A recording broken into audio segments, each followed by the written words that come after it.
Hi everybody, welcome back to yet another AstroExploring video. My name is Nick and today I'm particularly excited to share a really easy way to download the James Webb Space Telescope data.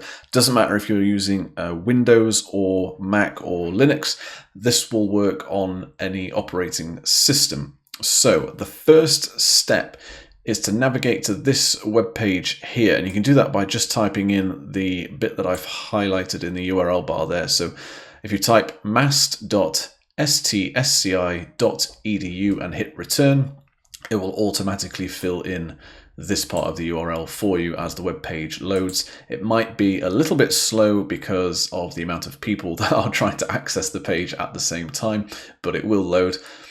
I will leave a link to this web page in the description down below so that you can just click on it rather than having to type it in. Once we're on this page, we want to go straight into the advanced search. And on this page, we're interested in two boxes, object name or position and mission.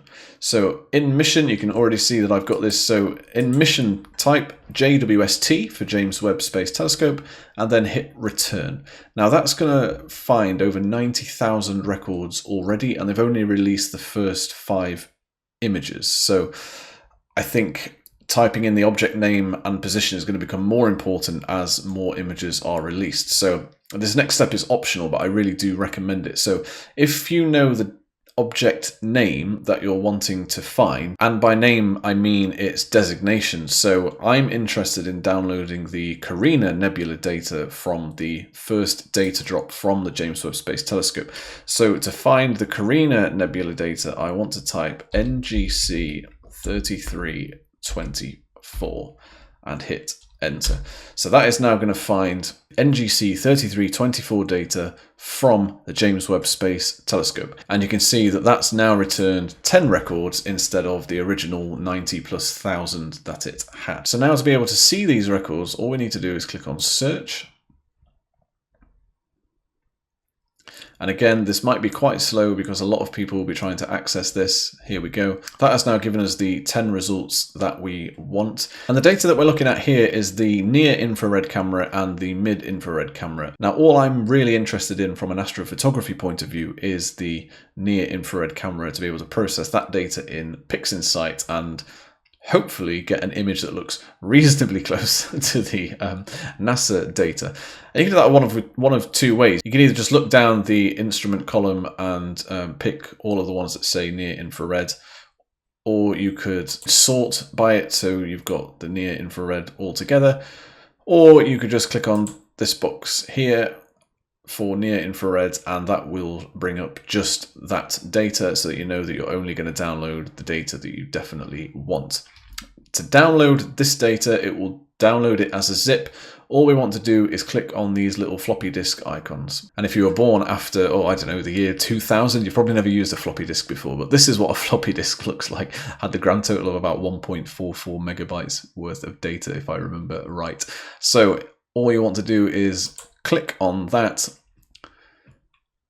and that's now going to start downloading, and that might be about maybe 1.5 gigs worth of data, so it'll take a little while to download depending on the speed of your internet connection.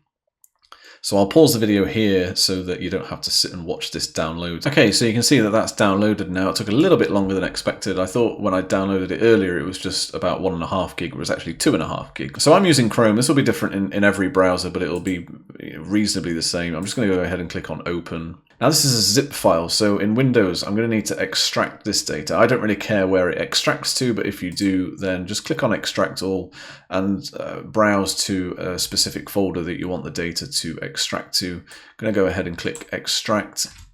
That'll take a couple of minutes because you can see that there's 3.5 gigs worth of data to extract from this zip file. And once that's extracted, you can go ahead and close the original zip file that downloaded. So now we're looking at the extracted data. So we want to open this folder, JWST, and then from here we want to go into the near infrared camera folder, and in here you can see 2 FITS files. In order to open a FITS file, you will need specific software that can do that, but lucky for us, PixInsight can do that. So I've already got PixInsight open, so I'm just going to go ahead and drag and drop the fits file into PixInsight. Now, to save you from doing what I did and stretching all of these to see what I was actually dealing with, if I just quickly open STF, the one that we're interested in is the one at the back, and that is the one that's got _SCI at the end of the file path. So if we just do an STF